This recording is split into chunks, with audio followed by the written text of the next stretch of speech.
వర్తమానము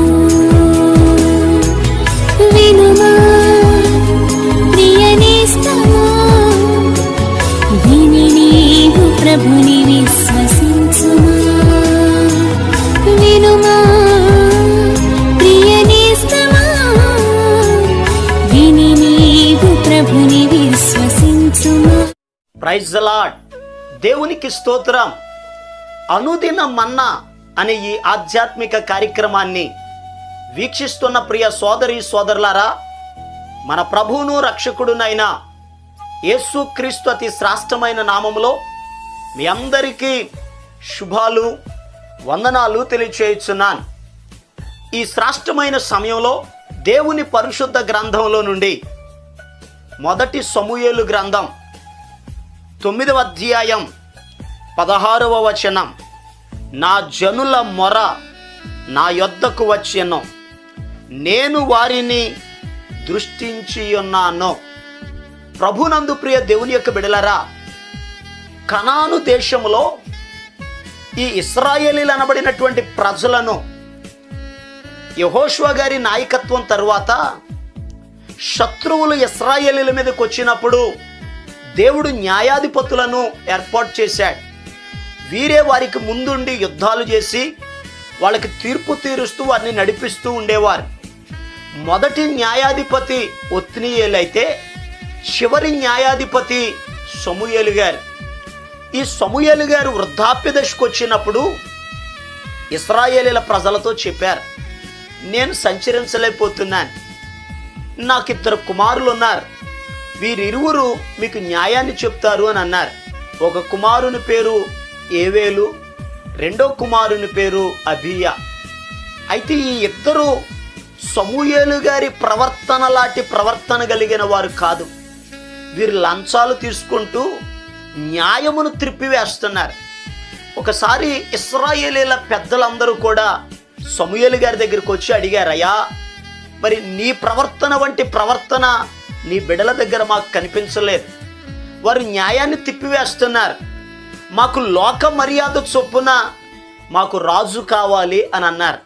ఆ సమయంలో సమూయేలు గారికి బాధ కలిగింది. దేవుని దగ్గర ప్రార్థన చేశారు. దేవుడు చెప్పారు, సమూయేలు, వారు నన్ను వద్దనుకున్నారు, వాళ్ళకి లోక మర్యాద కావాలి, కాబట్టి నేను ఒక యవనస్తుని నీ దగ్గరకు పంపిస్తాను, ఆ వ్యక్తిని రాజుగా నువ్వు అభిషేకించబోతున్నావు, రేపు ఆ వ్యక్తిని దగ్గరకు వస్తారు అని ప్రభు చెప్పారు. ప్రభు మాట ప్రకారంగా సౌలు సమూయేలు ప్రవక్త గారి దగ్గరకు వచ్చారు. ఆ వస్తున్న సమయంలో ప్రభు సమూయేలుతో చెప్పిన మాట, నా జనుల మొర నా యొద్దకు వచ్చెను, నేను వారిని దృష్టించి ఉన్నాను. ఎందుకనగా ఇశ్రాయేలీల ప్రజల జీవితాలలో శత్రువులు వచ్చినప్పుడు వారి పక్షంగా నిలబడి యుద్ధం చేయడానికి ఓ నాయకుడు కావాలి. అయితే ప్రజలు ఆ కష్టకాలంలో ఆపత్కాలంలో శత్రువులు వచ్చిన సమయంలో దేవునికి మొరపెడుతున్నారు, దేవా మాకు నాయకుడు కావాలి, మాకు రాజు కావాలని దేవుని సన్నిధిలో వారు మొరపెట్టినప్పుడు దేవుడు వారి మొరను విన్నాడు, వారిని దృష్టించెను. ఆనాడు ఇశ్రాయేలీలనే కాదు కానీ ఈ దినాలలో మన జీవితంలో కూడా శ్రమలు వచ్చినప్పుడు, సమస్యలు వచ్చినప్పుడు, ఇబ్బందులు ఎదురైనప్పుడు, బలహీనతలు వచ్చినప్పుడు, ప్రతికూల పరిస్థితులు ఎదురైనప్పుడు మనము కూడా దేవునికి మొర్ర పెట్టగలిగితే, ప్రార్థించగలిగితే మన దేవుడు మన మొర ఆలకించే దేవుడు. ఆయన మన మీద తన దృష్టిని నిలిపే దేవుడు. ఎందుకనగా ప్రభు చెప్పారు, ఆపత్కాలమందు నీవు నాకు మొర్రపెట్టు, నేను నిన్ను విడిపిస్తానని చెప్పారు. మనం మొర్రపెట్టినప్పుడు దేవుడు మన మొర్ర వినడమే కాదు, మన మీద దృష్టి నిలిపి మనకు కావలసిన సహాయాన్ని చేస్తారు.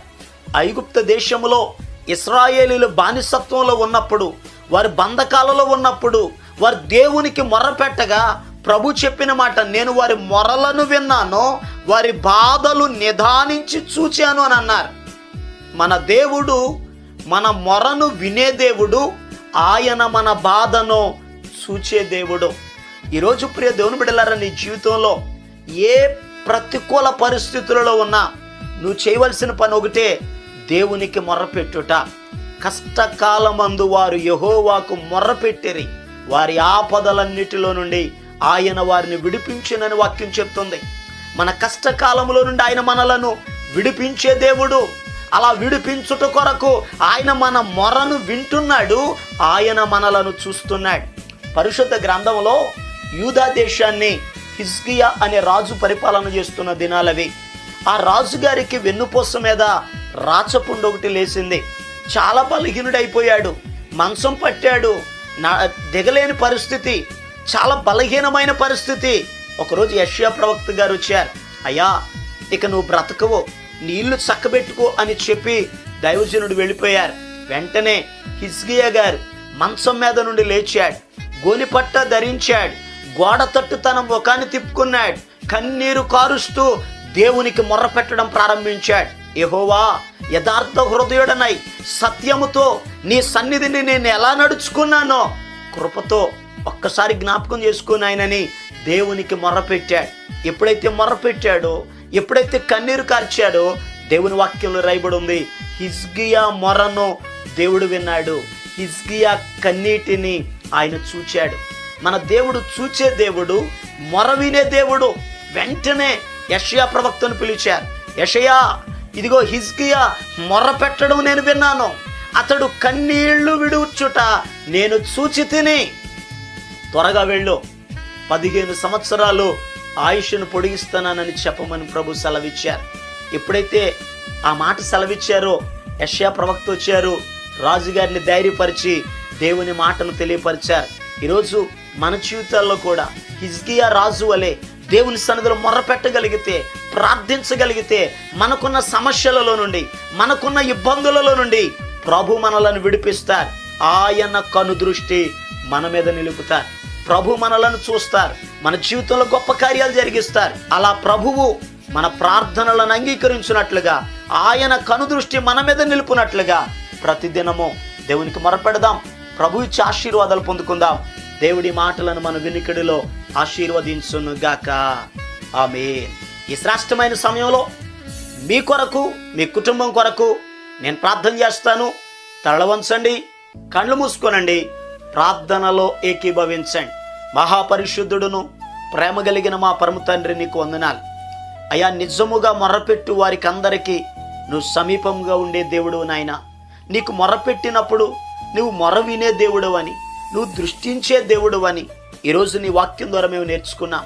ఇదిగో ప్రభువా, ఎంతమంది బిడ్డలైతే ఈ మాటలు వింటున్నారో వారి జీవితంలో వారికి ఎదురైన బలహీనతలలో నుండి, బాధలలో నుండి, సమస్యలలో నుండి, ప్రతికూల పరిస్థితులలో నుండి నాజరేయుడైన యేసు నామములో విడుదల కలుగునుగా ప్రకటిస్తున్నాను.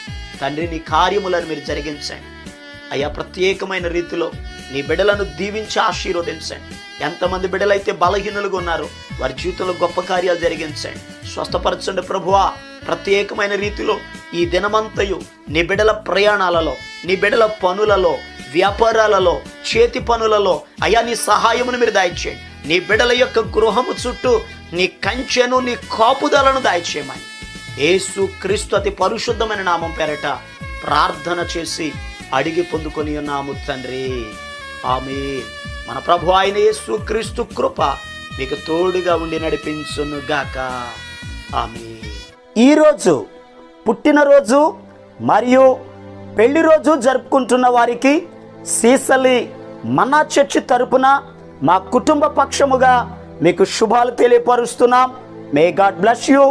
దేవుడు మీకు తోడుగా ఉండి మిమ్మల్ని ఆశీర్వదించును గాక.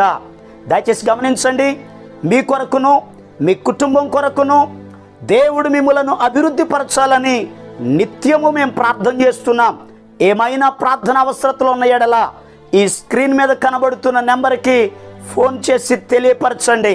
ప్రియ దేవుని బిడ్డలారా, అనుదిన మన్నా అనే ఈ వర్తమానాలు మీ స్నేహితులకు, మీ బంధువులకు కూడా షేర్ చేయండి. మన్నా చర్చ్ సీసలి అనే ఈ యూట్యూబ్ ఛానల్ను సబ్స్క్రైబ్ చేయండి. అందరికీ వందనాలు. నాకెన్నో మేలులు చేసితివి.